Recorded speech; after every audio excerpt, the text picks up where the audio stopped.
Finalement, c'est ce mythe d'Isis perpétue le couple Isis-Osiris à travers la mort et la renaissance. Sauf que là, c'est vécu de manière spirituelle et symbolique. Et ce qui montre bien que ce mythe a quelque chose de tout à fait fondamental, parce qu'on va le retrouver dans le christianisme à travers la mort et la résurrection du Christ. Cette idée qu'il faut mourir à soi-même pour renaître dans une dimension supérieure de l'être. Oui, tout à fait. Et déjà dans l'Antiquité, puisque comme je vous le disais, les Gréco-Romains ne proposaient pas aux adeptes, ces religions ne parlaient pas d'immortalité. Massivement, les Romains, par exemple, se sont tournés vers ces cultes à mystère, que ce soit Mitra, que ce soit Isis, Cybèle, puisqu'on leur donnait une possibilité de vivre cette mort et cette résurrection durant leur vie. Comment ça se passait concrètement? Est-ce qu'on sait un peu, est-ce qu'on a des récits d'initiés de l'époque notamment romaine qui nous racontent un petit peu comment se passe l'initiation? Ça dure plusieurs jours, j'imagine que on va dans des lieux obscurs pour renaître à la lumière. Comment ça se passait? Alors, bien sûr, le principe de l'initiation, c'est de ne rien dire. On a l'engagement, le serment de ne rien dire. Mais on a quelques récits bavards, allusifs, notamment celui d'Apulée, qui est un grand sectateur d'Isis. C'est le fils de la déesse, Apulée.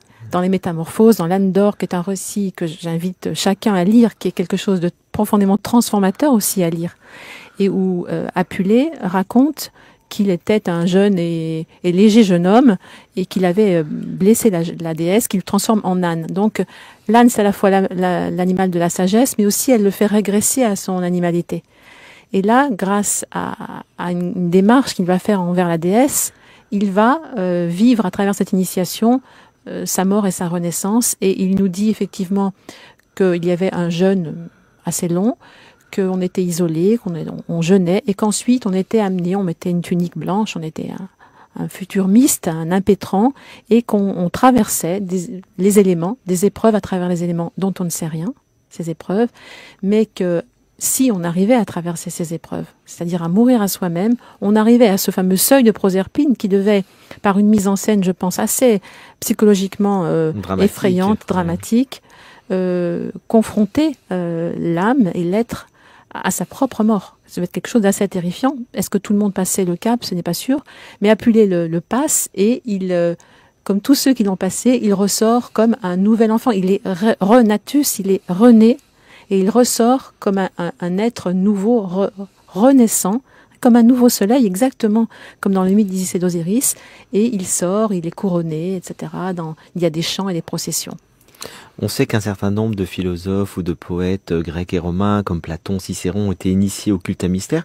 Est-ce qu'on sait en particulier que si certains d'entre eux, dans les gens célèbres, qui sont restés célèbres, ont été initiés au culte d'Isis? Alors, à part Apulée, je pense que les Grecs, comme Platon, ont plutôt été initiés au culte d'Éleusis, de Déméter.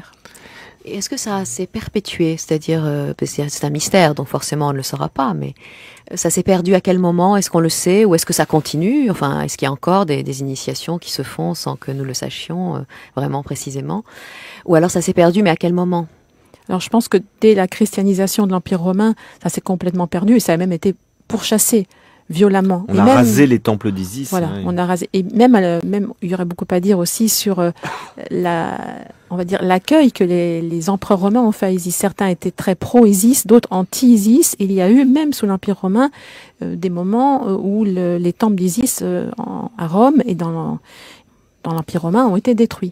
Est-ce qu'on peut dire que c'est pourquoi ils ont été détruits? Parce que vous en parlez beaucoup, et on a quand même l'impression que on pourrait presque interpréter ça, pardonnez-moi Frédéric, comme un rejet du féminin. Mais pourquoi? Je suis bien d'accord.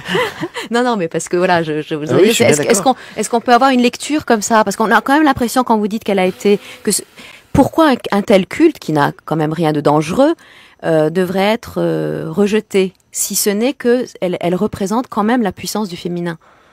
Alors, si je m'en tiens à l'interprétation égyptologique, je dirais que les empereurs romains, pour des raisons stratégiques, politiques, avaient intérêt à se mettre à dos ou pas, ou les Isiaques, qui étaient de plus en plus nombreux, et aussi pour certains d'entre eux, Isis représentait l'Orient aimé ou l'Orient honni.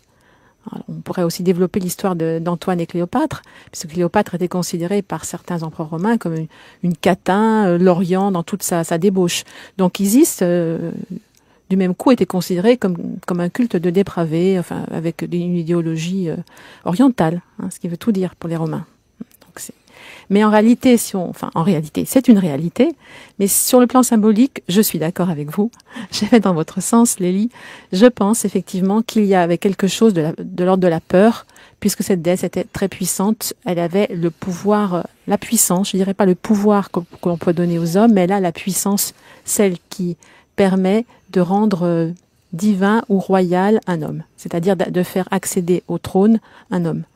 Et je crois que les Romains, qui étaient des êtres très pragmatiques, et qui n'étaient pas très féministes, avaient très très peur de cette déesse et de sa puissance. Et puis les chrétiens aussi, comme on l'évoquait, elle représentait finalement d'une certaine manière l'héritage de tout le culte de la grande déesse antique. Donc voilà, c'est ce que dit Lélie, elle représentait l'éternel féminin dans le divin. Et puis on voit se développer avec le culte juif et chrétien une vision plutôt héritée des sociétés patriarcales, hein, dans lequel on masculinise le divin. Dieu devient plutôt une figure masculine et paternelle. Donc il y avait une concurrence avec Isis très forte, et en même temps, c'est ça qui est très intéressant que vous montrez dans votre livre, les chrétiens vont quand même récupérer le culte d'Isis, qui était un mythe très puissant et un culte très répandu, à travers plus tard la figure de la Vierge Marie. Oui, il est évident que ce soit en Gaule avec les déesses mères gauloises, enfin celtiques, et que ce soit en Orient ou en Égypte, il fallait, quand on a christianisé tous ces lieux de culte à la Grande Mère, il a été plus facile de récupérer, de christianiser ces déesses mères que de les abattre. C'était impossible dans l'inconscient et dans le conscient des adeptes et des fidèles. Ces déesses étaient toutes puissantes. Il n'était pas question de les supprimer purement et simplement. Donc on les a christianisées. Et on voit effectivement au Moyen-Âge qu'il y a un glissement total, par exemple, entre cette figure d'Isis Lactance qui est en train d'allaiter Horus et ces fameuses Vierges noires du XIIe siècle, qui sont dans des positions tout à fait de frontalité, de verticalité, de hiératisme, exactement similaires à ces Isis Lactance de la basse époque.